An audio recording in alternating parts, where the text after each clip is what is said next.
So looking at next year's free agency, there's a guy that I absolutely love. Like, I cannot wait for the Bills. And his name is John Cena!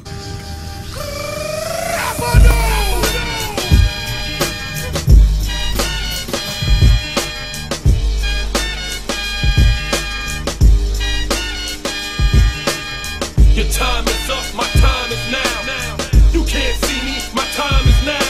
It's the franchise where I'm shining now. You can't see me, my time is now. All right, so we got a massive submission from Nicole Corso. So talk about the defense. Do we extend Jerry Hughes? Shaq Lawson's situation and how he bought in. Tre'Davious White is going to be great for the next 10 to 12 years. Exclamation point. Need more exclamation points because he is outstanding. Don't we have the #1 overall defense right now? And also, how about Matt Milano? To get to Matt Milano first, I mean, he is a man on fire.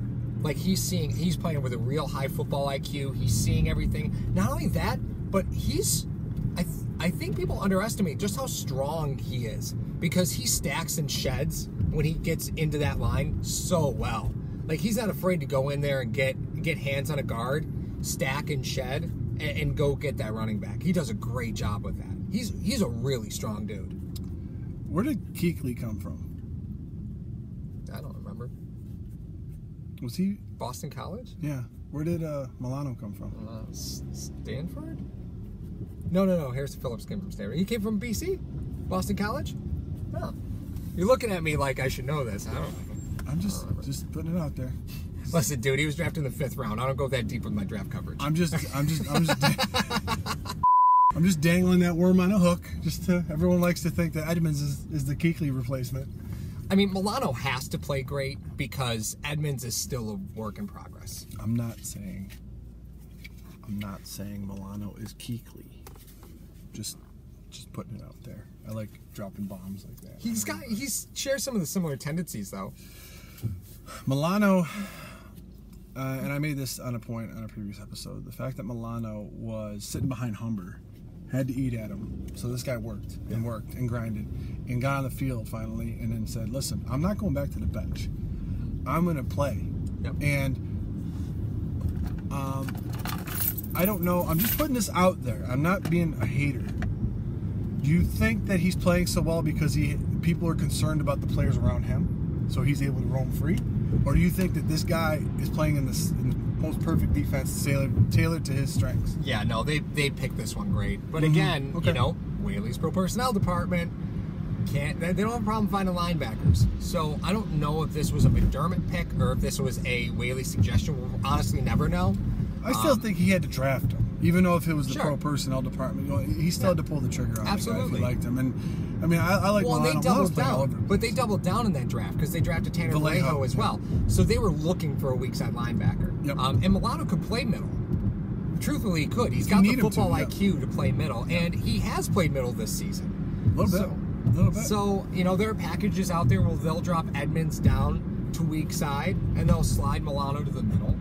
So he gives you a lot of versatility. I like Matt Milano playing with amazing vision right now. Just absolutely on fire. As far as Hughes goes, I don't see Hughes Jerry and Hughes Lawson on an extension. Well, that's the thing. I may have to disagree with you because last year at camp, you know, Frazier challenged Hughes. It's all about you, Jerry. I think Hughes was playing a lot of time and then getting sacks, but then he got his role diminished down to 66%. So it was one of those 66% of the plays he was playing. So maybe he was upset about that. And I think Hughes, at least on the surface, seemed to buy into the defensive concept that they're trying to do. And I think Lawson did as well.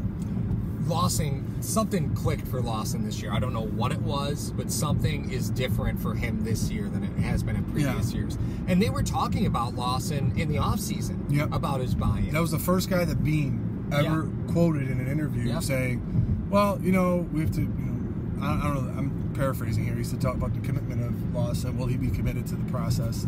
Yeah. Well, I mean, it's a very Shaq Law. Let's not get this confused. This is Shaq Lawson's contract year. Yes. Rookies drafted in the first round really have 2 contract years. So let's just talk about that real fast. So there's a 5th round option that gets placed on players drafted in the first round if the team decides to, right? You can add a 5th year to that first round player's contract, right?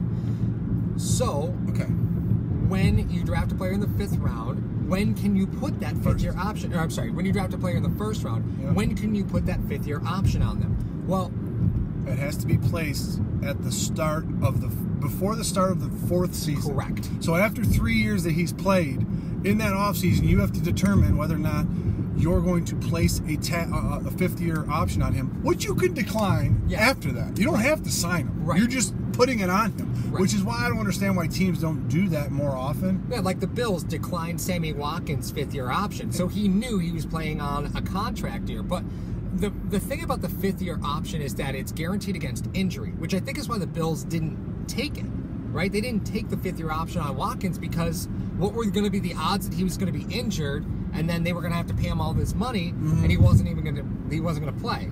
You know, you saw Washington did the same thing with RG3. They didn't put the 5th-year option on him because he had injury problems. Why are you going to put a 5th-year option on a guy that's guaranteed against injury who's likely to get injured? So this is Shaq Lawson's contract year. So let's not call this anything. It's not necessarily his buy-in. There's dollar signs on the table. So the Bills have to decide whether they're going to pick up Shaq Lawson's option before the start of next season, and they can drop it any time in that 4th year, but it's guaranteed against injury. So if he has a season-ending injury and it eats into playing time for the following year, then his contract becomes guaranteed. That 5th-year option can't be dropped at that point. But the Bills can drop it any time within the 4th year. So if Shaq Lawson doesn't keep up the same level of production, they can just cut bait and say, see you later. But the reason Shaq Lawson is buying in is he's not stupid. No. There's money on the line for him, Absolutely. and it's a lot of money. Yeah, and also, I think Lawson was taken in the 20s. Yeah. The 5th-year option works, like I think you said, similar to a transition tag on the guy. So if you were drafted, if you were drafted in the top 10, then your 5th-year option would be the top. Is it the top 10? I think it's top 10. Top 10, average of the top 10 at your position. So if you took the top 10 players at defensive end right now. In the NFL. In the NFL, that whatever they were making and averaged it out, that's what Lawson's 5th-year option would be. However, if you were drafted 11 through 32, then that becomes, they take the average of the 3rd highest contract through the 25th highest contract. Big difference. So that's a huge difference. So your 5th-year option on Lawson may not be that big, so you could take a shot on it and say, listen, he's only guaranteed, if we pick up his option, $9.5 million because of the average of the DNs 3 through 25. Even if he does get hurt, what are we losing? Right. Let's just try to pick it up. Exactly. And he's shown to us that he's committed to playing the position the way we want him to play it. Right. So as far as that goes, that's just a little glimpse into the numbers and how that stuff works out. Yeah, but I mean, Shaq Lawson and buy-in, again, is it behavioral? I don't know. I don't know if this is a Darius situation where Darius got paid and then he just kind of put it in cruise control after that. Yeah, Bama players are always very different. I don't want to say that. But it's the history on them has proven that, I don't know. Yeah, Darius just had a different mindset once he got his money. Right now, just to give you an idea, Shaq Lawson, the 5th-year option is not even calculated yet. So, because the Bills haven't announced that it's been picked up, they're not even calculating what that 5th-year option is for him. What I will do, I would say it's going to be in the 8. I think it'd be $7 to $8 million, which would be almost double, which would be double what he's going to make next season. Well, no, what I'll do is you'll just do the numbers. Yeah, if you're curious about it, if you just look right here, I think what I'll put down is what it comparatively speaking would have been if he was drafted in the top 10 versus if he's drafted. That's why this guy is very funny. What do you call the 10th pick in the draft? Oh, fat chick pick. Yeah, nobody wants it because it's the last really like big contract because you're paying top 10 money to a guy in the 10th pick, and then as soon as you get to 11, it drops millions of dollars. Yes. So that's why it's so hard to trade out of that 10th pick. That's why when the Bills traded that 10th pick, when they had the 10th overall pick and they traded it, I was shocked. Because it costs you so much money drafting 10th instead. I'm going to look at who that was. I'm going to see who that was because that's going to be kind of a fun thing to see what the 5th option would be on that 10th guy. Oh, yeah. That would be good. That would be good. All right. So we had Hughes, Milano, Lawson. Was that it? Yeah, that was it. I think that was it.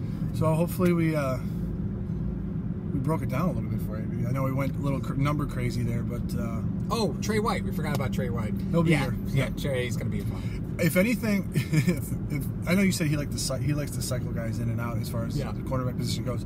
If Sean McDermott learned anything in Carolina, it was when Josh Norman left. His secondary was putrid. Yeah. So one thing that he knows is if he has a lockdown #1 shutdown corner, he's going to keep him for a while. Well, and it's not like they didn't address the position. Bradbury's a phenomenal corner, and that's who they brought in, right? But that's who they drafted, right? They drafted Bradbury when he's a good complement to Norman, but he wasn't a one yet. No, I agree with that. I think the interesting thing to point out there, though, is that Bradbury certainly wasn't the first corner off the board. Well, Trey White was the 4th corner off the board. It's so right. Amazing So yeah, it's amazing, right? So when it comes to secondary, this organization with this leadership has proven that they're not afraid of that secondary position, and they can find value at it. So I'm very excited about the direction this team is going. Not offensively, just yet. Right, but as far as this defense goes, I don't see them re-signing Jerry Hughes. I just don't. I think they'll find somebody. I disagree with you there. I think they'll find somebody. At what is it going to cost? $12 million next season, $13 million next season. I think you can get better production for a quarter of the price. My opinion, especially if Nick Bosa's on the top of the draft board. So that's what I think. That's the thing. If the Bills lose the next 3 games, Jerry Hughes he's not coming back. The Bills will draft a defensive end early. That'll be it, and that'll be your new Jerry Hughes. I'm just saying that's what I think is going to happen. That's what I think. That's a crazy front four then. Oh yeah. Another episode. Yep. Thank you.